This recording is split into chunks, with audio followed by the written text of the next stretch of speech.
Welcome to this video. Today I will be covering 1.4 of the Edexcel exam board, which covers energetics, and this is part of Unit 1. So let's first have a look at the specification. So these are all the specification points, and they can be found on page 26 of the Edexcel specification. So today we'll look at enthalpy changes.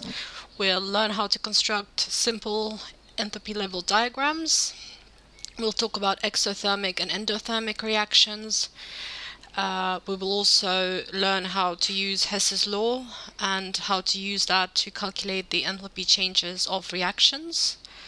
The law of thermodynamics says that energy can neither be created nor destroyed, but one form of energy can be converted into another.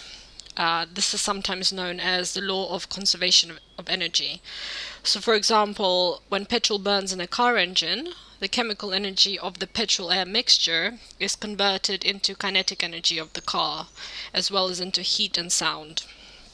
So we have various types, various forms of energy. There is work, kinetic energy, gravitational potential energy, chemical potential energy, radiant energy, and electrical energy. The one that we are mostly interested in is heat.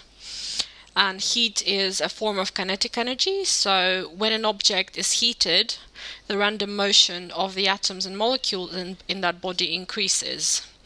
So this motion can be in the form of vibration, rotation, or the movement of molecules.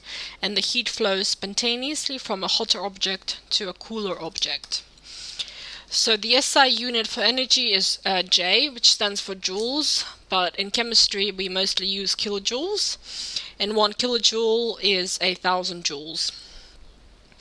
So when we heat a substance, its temperature will increase. So, and the amount of heat required and the temperature change are given by the expression shown here, where we can see that the heat required equals to mass times the specific heat capacity times the rise in temperature.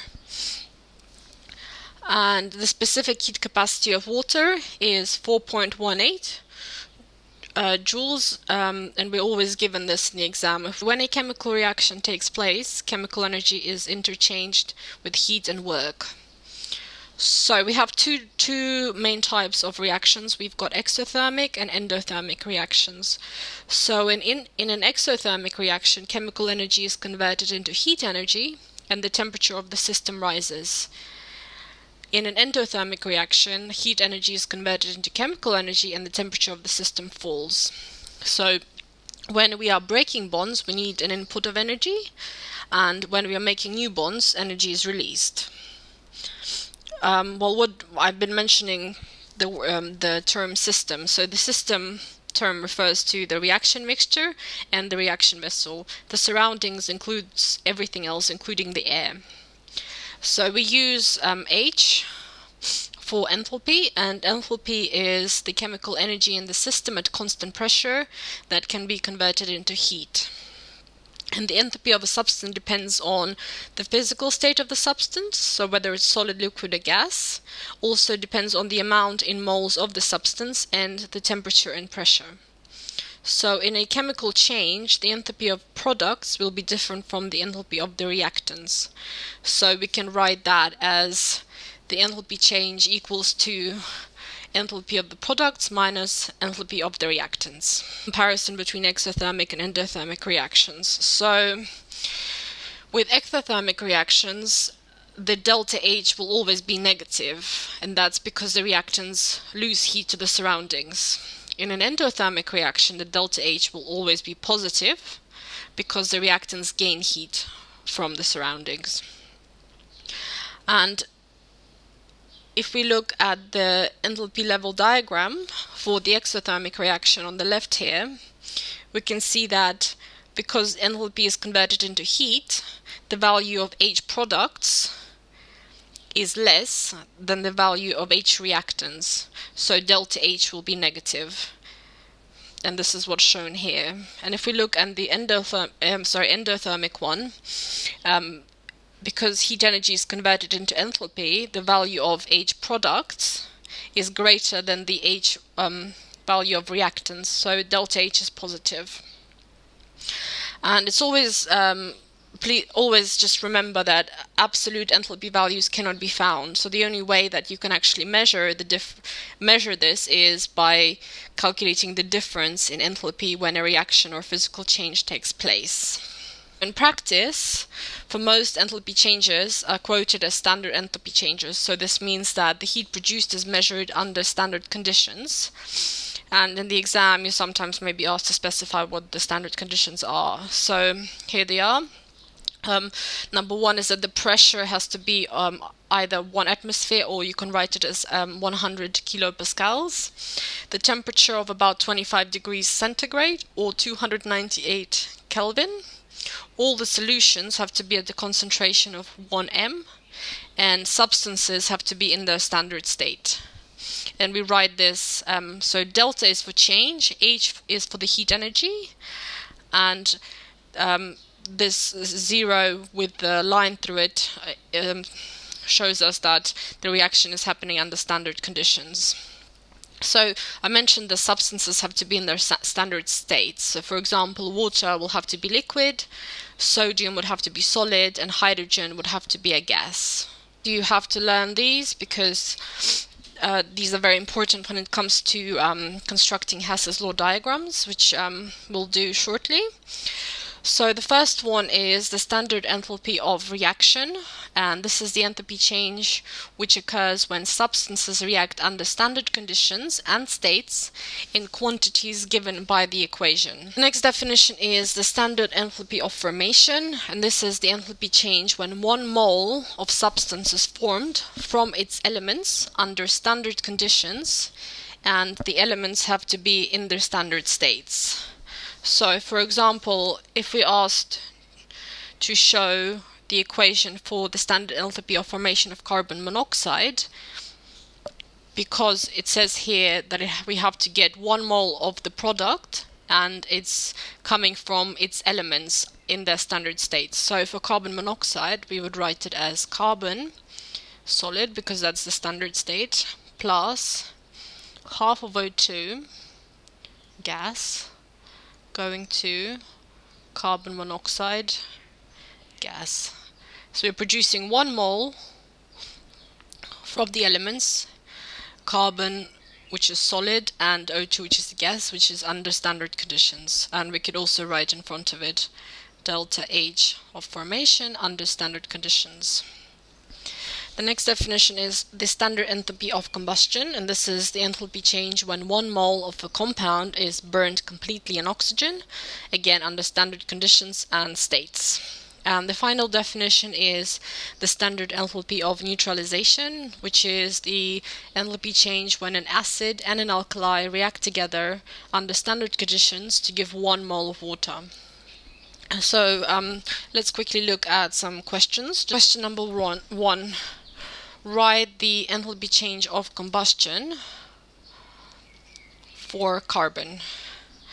So as we remember, for combustion it means that we're taking carbon and oxygen, and so first of all it has to be in the standard state, so carbon is normally a solid, plus O2 gas, again that's standard, going to CO2 gas. For ethanol, which is an alcohol, it's a liquid, plus O2 gas. But now we also have hydrogens involved, so we have to also produce water. So we have CO2 gas plus H2O, which has to be in the liquid form. But we're not finished yet. We need to balance the equation. So we have 2 carbons here, so we need to make sure we've got 2 on this side. Then we look at the oxygens, so we have 3 on the left and we have 4 or 5 on the right. So we can add 3 here and 2 here, so that's now balanced. Question 2, write the enthalpy change of formation for water. So if you remember from the definition for the formation, it has to be, we have to be producing 1 mole of the product, and it has to be coming from the elements in their standard state. So for water, which is H2O, is a liquid. It consists of hydrogen and oxygen. So hydrogen comes as a diatomic molecule and a gas, plus oxygen is also diatomic, but we only need one, therefore it's half of O2.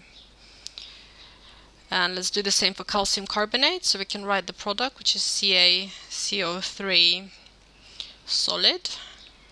So we have one calcium, so that's calcium solid, plus we also have one carbon, which is solid, plus O2 gas. But in this case we have 3, therefore we need 1.5 of the oxygen. Hess's law is, what it says is that the change that is accompanying a chemical reaction is independent of the route by which the chemical change occurs. So if we look on the right here, we see we've got reactants A going to products B. So there's one route, which is route 1, which is the direct route. But according to Hess's law, it doesn't matter if there is another route through an intermediate. The overall enthalpy change will be the same. So if we're converting reactants A into products B, the overall change will be exactly the same whether we take route 1 or route 2. And we'll see how that works in practice when we look at some questions now. So just a few quick points before we look at the question. So how would you draw a Hess's law diagram? So if you follow these 4 steps, you should find that it's not that difficult. So first of all, we write the equation with the state symbols. We usually get given the equation in the question, just make sure it's balanced, and we write delta H above the arrow. Then we complete the cycle with the information that we're given in the question. Number 3, we need to find 2 routes which don't go against the flow of the arrows, but if you do reverse the arrows, you also must reverse the sign. So if it's plus 300, if you're reversing the arrow, it becomes minus 300. And finally, we use Hess's law, and we use the 2 routes, and because we know that they will be identical, so we can calculate delta H. So let's look at some questions which should hopefully explain this better. So first of all, let's look at example 1. So we are asked to find the enthalpy change of formation of benzene. Then these values here, which are the delta H of combustion. So we're given benzene, carbon, and hydrogen. So remember that the standard enthalpy change of formation of benzene is impossible to measure directly, and that is because carbon and hydrogen will not react to make benzene. Therefore, we use the standard enthalpy changes of combustions, which are relatively easy to measure. So we can use this data to create the cycle.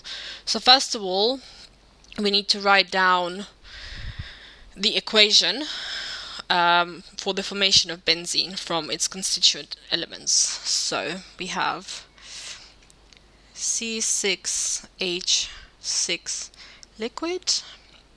So we need carbon and hydrogen. So carbon comes as a solid, plus H2 is a gas. So we need to balance that. So we need 6 carbons. Sorry, it's meant to be solid. And we need 3 times 2 is 6. So this is our first equation that we write, and then we write the delta H above the arrow. So then we can use the information that we were given to complete the cycle. So we know that we're given the data for the combustion, and for combustion we know that we're producing CO2 and water, so we can write that at the bottom here. CO2 gas plus H2O liquid. Okay, but we also need to balance that. So we have 6 carbons, so we need to have 6 carbons here, and we have 3 hydrogens, so we need to also balance that here. Okay, so the next step is to draw the arrows and fill in the values that we're given. So as we're going, so if we look at carbon here, when we combust carbon, the value that we're given is minus 394, but because we have 6 carbons here, we have to multiply that. So 6 times minus 394. Now for hydrogen, when we combust it, we are given minus 286, but here we have 3, therefore we have to multiply it by 3. So 3 times minus 286. And the same goes for benzene. And we're given the value here, but we only have 1 mole of benzene here, so we don't need to multiply it by anything. So that's the value. So now we need to find 2 roots around this without going against the arrows that we already have. So one easy one would be to go from here to there, and the alternative would be to go from there all the way around down here. Notice we don't go against any arrows. So from there on we can then use this to calculate the delta H. So let's start off with the long arrow. So we have delta H there. So delta H plus, we've got this value here, minus 3000, so we keep the symbols the same because we're not going against, equals 2. And now we look at the other arrows. So we've got these 2 arrows to consider. So we have 6 times minus 394 plus 3 times minus 286. So that's our complete equation. But we are mostly interested in delta H. So what we simply need to do is we need to move this number over there to make delta H the subject. So I'm not going to write that out, just if we move the number over there. And when we multiply and add all these numbers together, the delta H value that we get is plus 45 kilojoules per mole. Always remember to put the sign. So that's how we would construct a simple Hess's law diagram. Let's look at this question. In this case, we are asked to calculate the enthalpy change for the reaction between ethene and hydrogen chloride gases to make chloroethane. And we are given the standard enthalpy of formation values in the table. So it doesn't matter that we've never come across this reaction before, it makes no difference. So first we need to write out the equation. So we're told that we have ethene and hydrogen chloride gases reacting together to form chloroethane.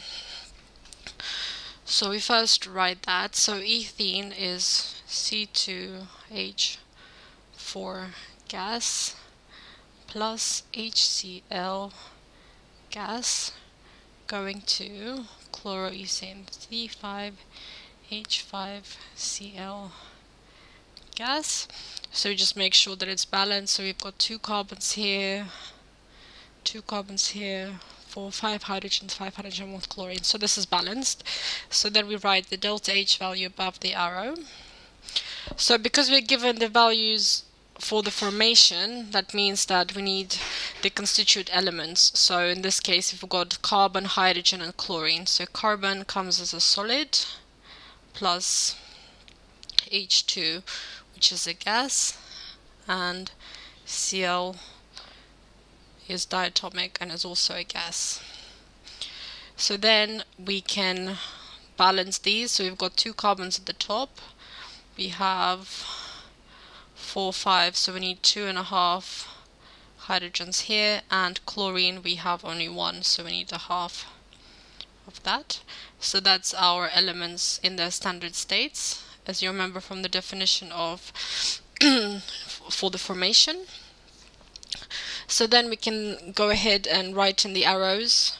So let's look at ethene first. So now the arrow is going upwards because we're forming it, and we are given a value of plus 52.2, and because we have no coefficient here, we just simply write it as that number. So plus 52.2.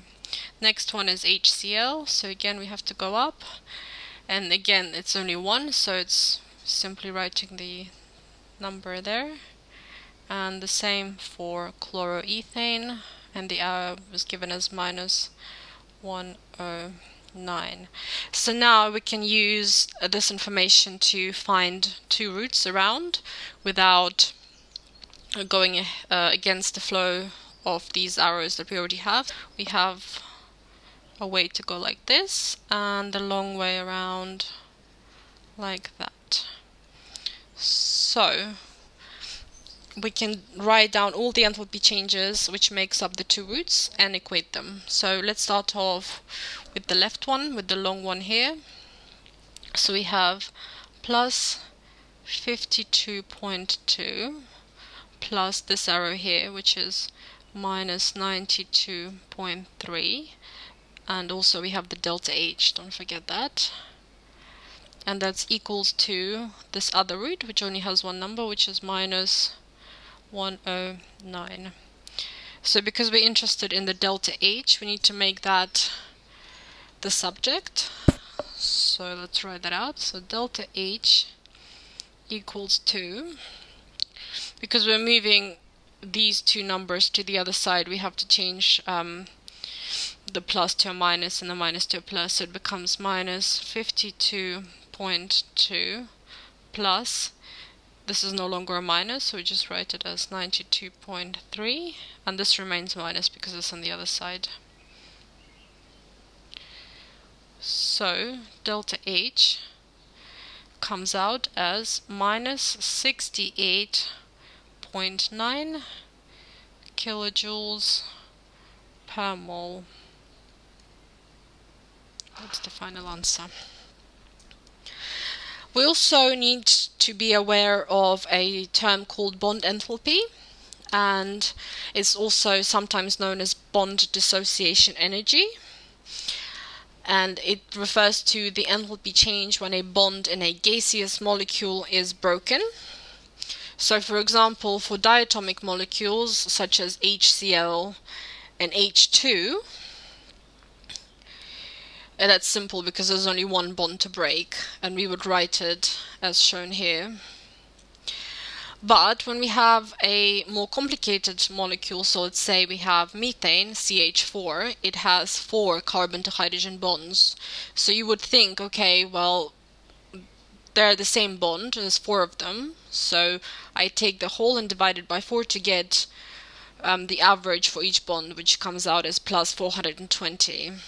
But when you're taking methane to pieces, 1 hydrogen at a time, it needs a different amount of energy to break each of the 4 CH bonds, because every time you break a hydrogen of the carbon, the environment of the remaining hydrogens and carbons changes, so the strength of the bond is affected by what else is around.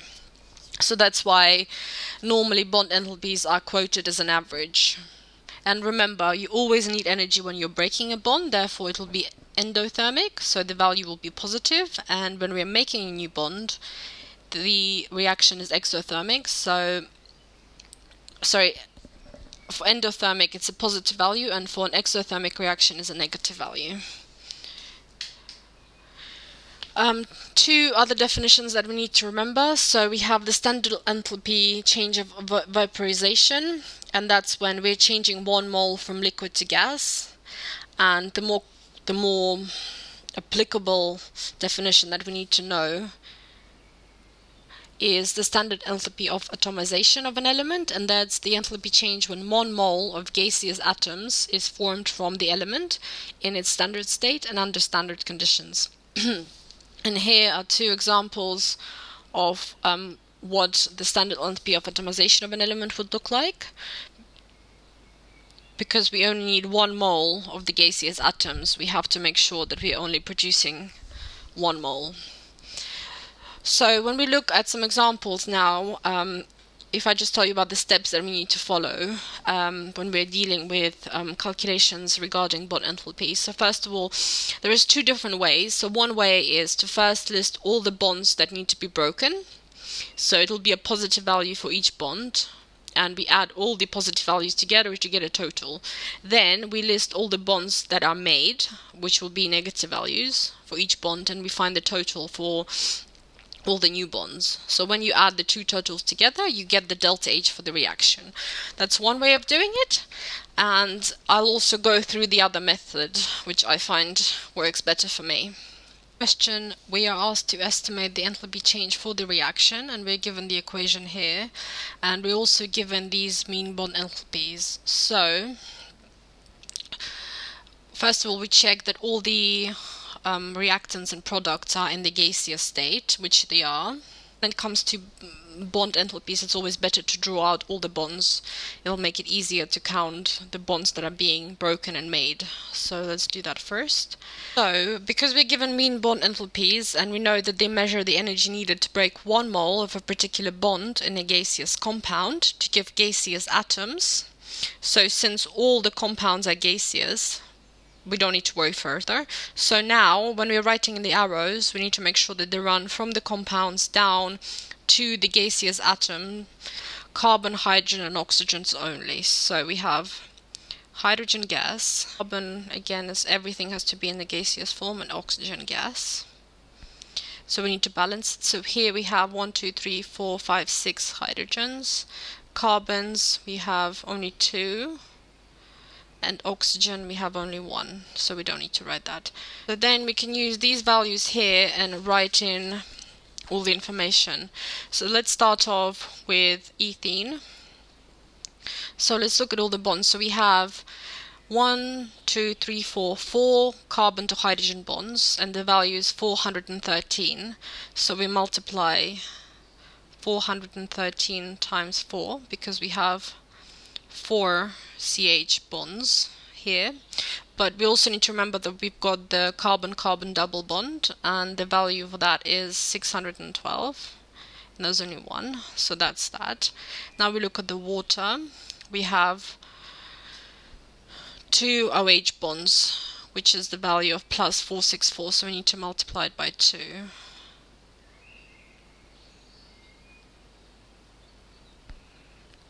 And we do the same for this one here. So we have 1, 2, 3, 4, 5. We have 5 carbon to hydrogen bonds. So it's 5 times carbon to hydrogen is plus 413. We also have 1 carbon to carbon bond, so it's plus 347. We have 1 OH bond, so it's plus 464. And we also need to remember that we have the CO bond, which is plus 358. So we can just double check that by counting all the different bonds. We've got 1, 2, 3, 4, 5, 6, 7, 8. So we've got 5, 6, 7, 8, and that's correct. So these are all the values that we're given. One way to go around is to go like this, and the other way is like this. So how do we write this out? So let's start off with the long arrow. So we have delta H plus, and all these values in this arrow here, so plus 5 times 413 plus 347 plus 464 plus 358 equals to the other root, which includes these two arrows. So we have 4 times 413 plus 612 plus this arrow here, we have 2 times 464.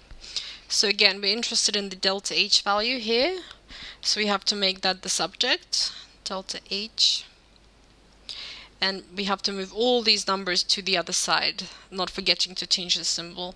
And when we do the whole calculation, we get minus 42 kilojoules per mole, where we're going to estimate the enthalpy change of a reaction for the reaction between carbon monoxide and steam, and this is used to manufacture hydrogen. So again, we're given the equation, and we're also given the mean bond enthalpies, which we can use. We are going from, so we've got carbon, hydrogen and oxygen. So we have carbon solid plus oxygen gas. Sorry, I forgot, no, it's not a solid, it's a gas. Everything has to be in the gaseous state, shown as reminded here, plus hydrogen gas. So we need to balance this. So we have one carbon, so we have two oxygens, and hydrogens, we have two hydrogens as well. Okay, so these are constituents. So now we can enter the information from here. So let's start off with going down. So carbon monoxide, there's only one CO bond. Therefore, we use that value of plus 1077. When we're breaking water, there is two hydrogen to oxygen bonds, so we need to multiply this value by 2. So it's 2 times 464.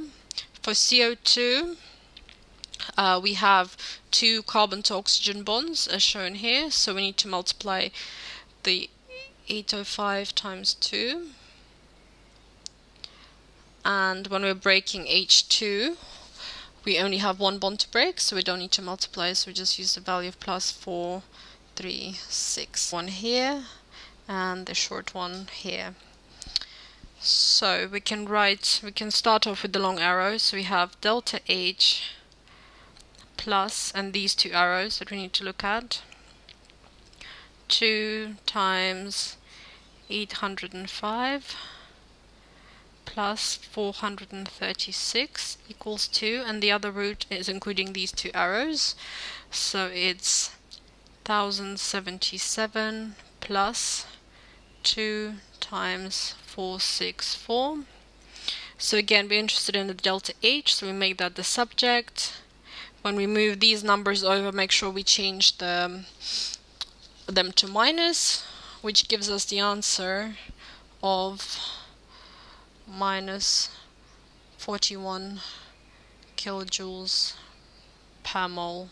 So here we have chlorine reacting with ethene to give chloroethane and hydrogen chloride gases. Starting off with this one and chlorine, and we are breaking this bond and this bond, and then we're adding chlorine here and here.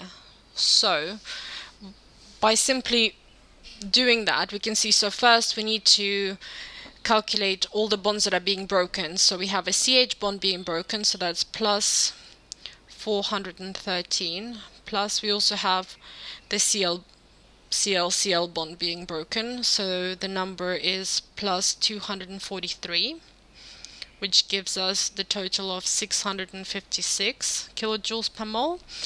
And then the bonds that we're making are the carbon to chlorine bond, which has the value of 3. So now, because we are making bonds, remember we have to put a negative value, so it becomes minus 346. Plus, we're also making a hydrogen and chlorine bond, which is 432, so it's minus 432, which brings us to the grand total of minus 778 kilojoules. So then to get the net change, we simply add the two together, so plus 656 plus minus 778, we get minus 122 kilojoules per mole. The thing that the specification asks us to look at is in terms of what other things can we deduce from bond enthalpy data. So the bond that is likely to be broken in a reaction can be indicated by the bond enthalpy value given. So for example, when we have hydroxide ions added to iodoethane, which is shown here, we can either have the CH bond, so this one, or the C I bond here can break and a new COH bond will form. So the bond enthalpies for the CH bond is plus 413 kilojoules per mole, and the carbon iodide bond is plus 238 kilojoules per mole. So just by looking at these two values, because the C to I bond has a lower value, it means it's a weaker bond, and we therefore can predict that it will break first. And this is also confirmed by the formation of ethanol, as shown here, rather than 2-iodoethanol. So we can use bond enthalpies to predict rates of reactions. So again, just remember the lowest bond enthalpy value indicates the weakest bond, so it will react faster. So you might be given, in a question, you might be given 3 different molecules, and you get given the values for, let's say, carbon to iodine, carbon to bromine, and carbon to chlorine, and you might be asked to predict which one will react fastest. Whichever one of those bonds has the lowest value will be the weakest, therefore will react faster, as compared to the higher value, which will react slower. Another thing that the specification asked us to look at was sort of the practical aspect of carrying out enthalpy experiments. So one of them is when we use an insulated container. So for example, with iron and copper 2 sulfate. So the steps that we would need to do, first of all, we would measure out 20 cubic centimeters of copper 2 sulfate solution, and we would put it into a polystyrene cup like shown here. And the polystyrene cup acts as a thermal insulator, which minimizes heat loss, but it's also good because the material is very efficient in terms of it absorbs minimal heat. So then we put the cup into a beaker to make sure it doesn't fall over, or you can just hold it in your hand. Then we measure out and record the temperature of the solution with the thermometer by stirring it to make sure that, and usually, wait 1 or 2 minutes to make sure that you get, so the temperature doesn't rise any further or fall. Then you add the first of the powdered metals, so in this case we're using iron, and while you're adding it, you're also stirring the mixture with the thermometer. Then you're observing the temperature over the next few minutes, and we're basically looking for the maximum temperature reached, and we record the temperature rise. So what could be the possible sources of error? Well, because this is a relatively slow reaction, some heat can be lost to the surroundings, and as shown here, there's no lid here, so it would be good to have a lid on top of the cup, which would reduce heat loss. And also remember, we're using the thermometer, and in some cases we might be using a stirrer as well, so they will absorb some of the heat. So I thought it would be a good idea to look at a question regarding this. So in this question we are asked to use the data that we're given to calculate the enthalpy of reaction for the equation that is given there. So in the information we're given is the volume, the temperature rise, and the specific heat capacity of the solution. We need to find the mass of the solution, because we're given it as cubic centimeters, but it needs to be in grams. So to get the mass of the solution,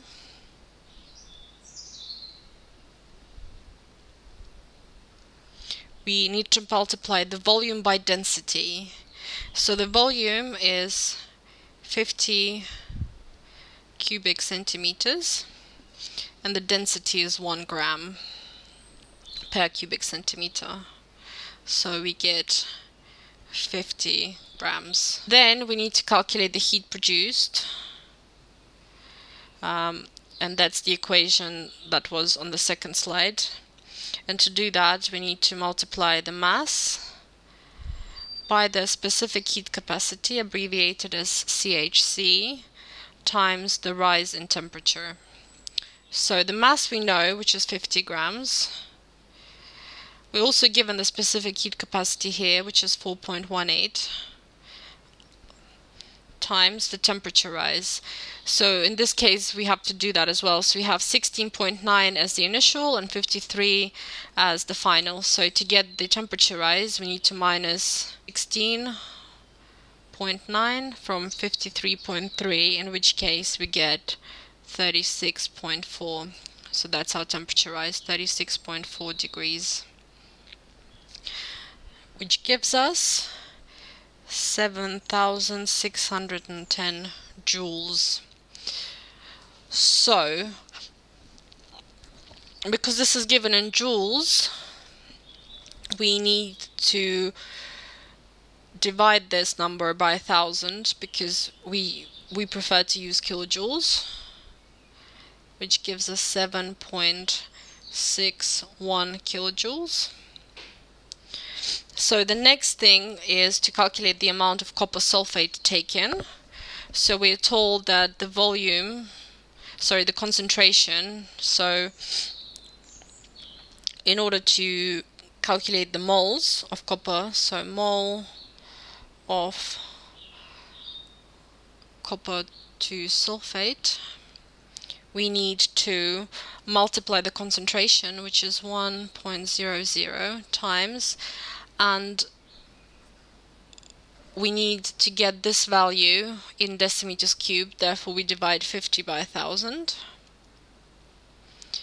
to which we get 0.0500 moles. And the final stage is to calculate the heat produced per mole. So the total is 6.61 kilojoules, and we have 0.0500 moles.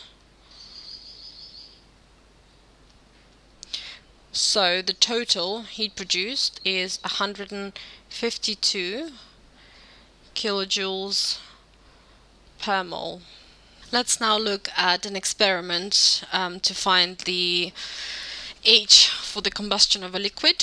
So we can use this experiment when we have a known mass of a liquid and we burn it, and then the heat produced is used to warm up a known volume of water. So this is how we would set it up. So we would use a spirit burner with the liquid and we would weigh it, as shown here. Then a known volume of water is added to a copper colorimeter, so as here. We first measure the temperature in the colorimeter every minute for 4 minutes to make sure that it's uniform. Then we light the burner, and after 4.5 minutes, or when the temperature has gone 20 degrees above room temperature, we extinguish the flame and reweigh the burner. So then we would have a graph that would look like that. So we would start off at at a room temperature of about 23 degrees. We would then measure it until we reach the maximum, and then we can actually extrapolate the graph, so by going there, to find the delta T. So what are some of the sources of error? Well, the experimental value is usually less than that given in the data book, and that's because, for example, it's a relatively long experiment, so not all the heat loss is compensated by extrapolating the graph.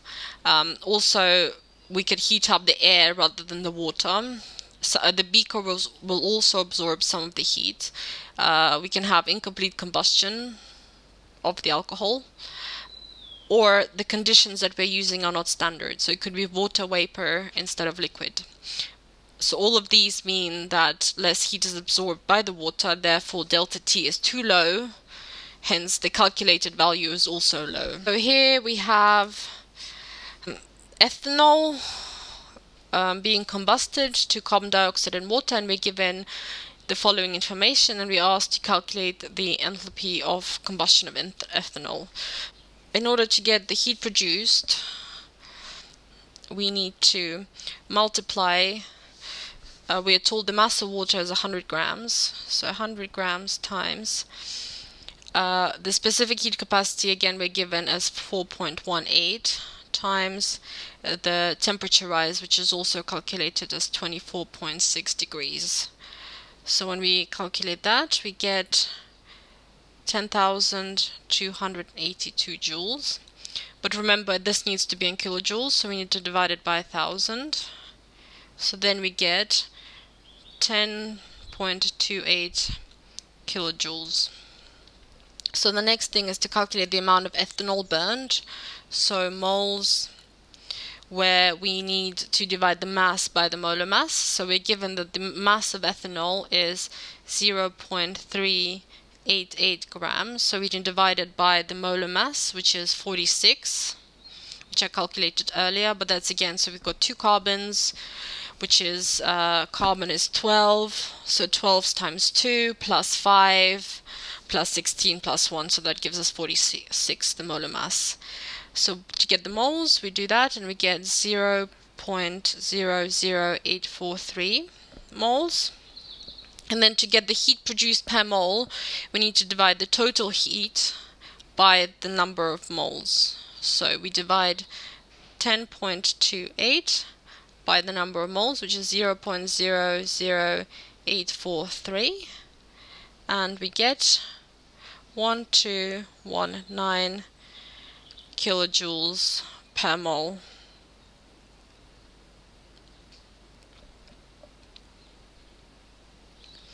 Or we can also write this, oh, and remember it's minus, because all combustion reactions are exothermic. We can also write this in scientific notation as 1.22 times 10 to the 3, again minus kilojoules per mole.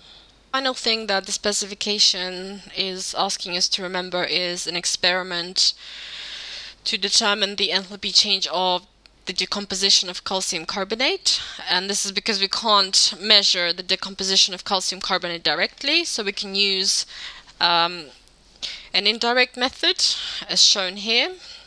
So we would use a pipette to transfer 25 cubic centimeters of hydrochloric acid into a plastic cup. We would then place the plastic cup in a beaker and mount a thermometer and a stirrer using a clamp. And we then record the temperature of the acid. We then weigh out between 2.5 and 3 grams of calcium carbonate powder, and we record the mass. Then we add the calcium carbonate to the acid, we stir the mixture and record the maximum temperature reached, or the minimum temperature, depending whether the temperature rises or drops, and we repeat this. I hope that you found this video useful. Thank you very much for listening.